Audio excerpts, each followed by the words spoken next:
Welcome back to Oak and Ink Stories. Tonight, we are visiting a very tidy little house hidden deep under a grassy bank. It belongs to a wood mouse named Mrs. Tittlemouse. Tonight, we read the tale of Mrs. Tittlemouse.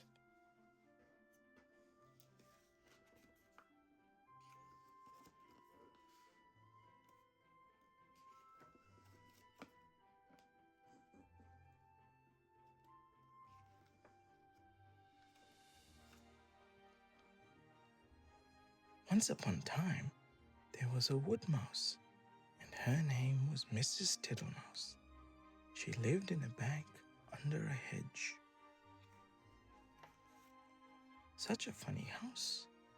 There were yards and yards of sandy passages leading to storerooms and nut cellars and seed cellars, all amongst the roots of the hedge. There was a kitchen, a parlor, a pantry, and a larder. Also, there was Mrs. Tittlemouse's bedroom, where she slept in a little box bed. Mrs. Tittlemouse was a most terribly tidy particular little mouse, always sweeping and dusting the soft sandy floors. Sometimes a beetle lost its way in the passages. "Shh, shh, little dirty feet," said Mrs. Tittlemouse, clattering her dustpan. One day, a little old woman ran up and down in a red spotty cloak. "Your house is on fire, Mother Ladybird. Fly away home to your children." Another day, big fat spider came into the shelter from the rain. "Beg pardon, is this not Mrs. Muffet's?" "Go away, you bold bad spider, leaving ends of cobwebs all over my nice clean house." She bundled the spider out at a window. He let himself down the hedge with a long thin bit of string. Mrs. Tittlemouse went on her way to a distant storeroom to fetch cherry stones and thistledown seed for dinner. All along the passage, she sniffed and looked at the floor. "I smell a smell of honey. Is it the cowslips outside in the hedge? I'm sure I can see the marks of little dirty feet." Suddenly, round a corner, she met Babbity Bumble. "Zzz, bzz, bzz," said the bumblebee. Mrs. Tittlemouse looked at her severely. She wished that she had a broom. "Good day, Babbity Bumble. I should be glad to buy some beeswax, but what are you doing down here? Why do you always come in at a window and say zzz, bzz, zzz?" Mrs. Tittlemouse began to get cross. "Zzz, zzz, zzz," replied Babbity Bumble in a peevish squeak. She sidled down a passageway and disappeared into a storeroom which had been used for acorns. Mrs. Tittlemouse had eaten the acorns before Christmas. The storeroom ought to have been empty, but it was full of untidy dry moss. Mrs. Tittlemouse began to pull out the moss. 3 or 4 other bees put their heads out and buzzed fearlessly. "I am not in the habit of letting lodgings. This is an intrusion," said Mrs. Tittlemouse. "I will have them turned out. Buzz, buzz, buzz. I wonder who would help me. Buzz, buzz, buzz. I will not have Mr. Jackson. He never wipes his feet." Mrs. Tittlemouse decided to leave the bees till after dinner. When she got back to the parlor, she heard someone coughing in a fat voice, and there sat Mr. Jackson himself. He was sitting all over a small rocking chair, twiddling his thumbs and smiling, with his feet on the fender. He lived in a drain below the hedge, and it was very dirty, wet ditch. "How do you do, Mr. Jackson? Dearie me, you have got very wet." Thank you, Mrs. Tittlemouse. "I'll sit a while and dry myself," said Mr. Jackson. He sat and smiled, and the water dripped off his coat tails. Mrs. Tittlemouse went round with a mop. He sat such a while that he had to be asked if he would take some dinner. First she offered him cherry stones. Thank you, Mrs. Tittlemouse. No teeth, said Mr. Jackson.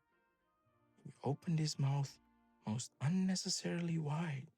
He certainly had not a tooth in his head. Then she offered him thistledown seed. Tiddly widdly widdly, poof, poof, poof, said Mr. Jackson. He blew the thistledown all over the room. Thank you, Mrs. Tittlemouse. Now what I really should like would be a little dish of honey. I'm afraid I have not got any, Mr. Jackson, said Mrs. Tittlemouse. Tiddly widdly widdly, Mrs. Tittlemouse, said the smiling Mr. Jackson. I can smell it. That is why I came to call. Mr. Jackson rose ponderously from the table and began to look into the cupboards. Mrs. Tittlemouse followed him with a dishcloth to wipe his large wet footmarks off the parlor floor. When he had convinced himself that there was no honey in the cupboards, he began to walk down the passage. Indeed, you will stick fast, Mr. Jackson. Tiddly widdly widdly, Mrs. Tittlemouse. First he squeezed into the pantry. Tiddly widdly widdly. No honey, Mrs. Titmouse. There were 3 creepy crawly people hiding in the plate rack. 2 of them got away, but the littlest one he caught. Then he squeezed into the larder. Miss Butterfly was tasting the sugar, but she flew away out of the window. Tiddly widdly widdly. Mrs. Tittlemouse, you seem to have plenty of visitors. And without an invitation, said Mrs. Thomasina Tittlemouse. They went along the sandy passage. Tiddly widdly, buzz whiz whiz.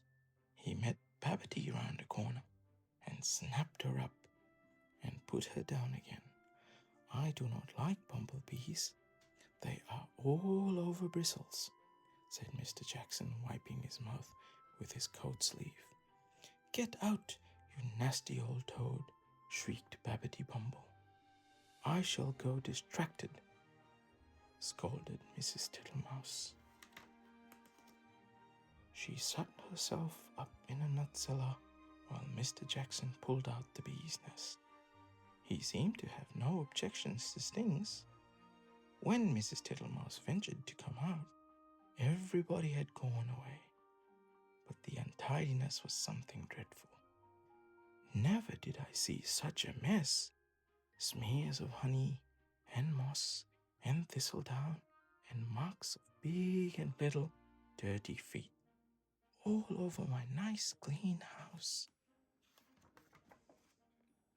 She gathered up the moss and the remains of the beeswax.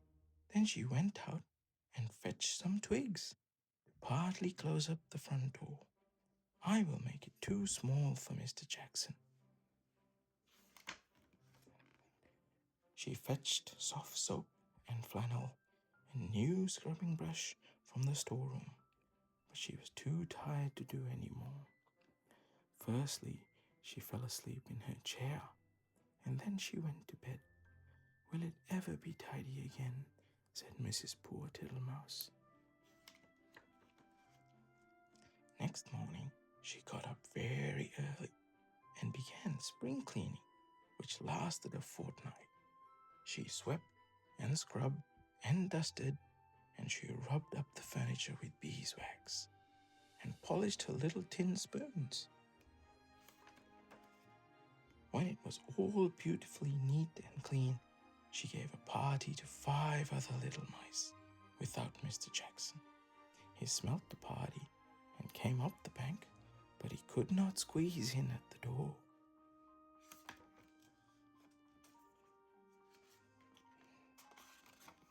So they handed him out acorn cupfuls of honeydew through the window, and he was not at all offended.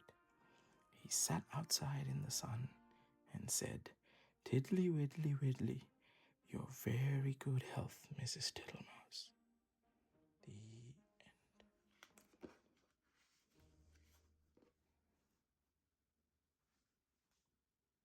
And so, with the uninvited guests gone, Mrs. Tittlemouse has her quiet, tidy home all to herself again.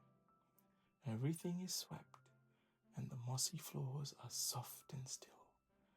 Feel yourself settling into your own quiet space, a calm and cozy little wood mouse. Sleep well, and I will see you back here tomorrow. Good night.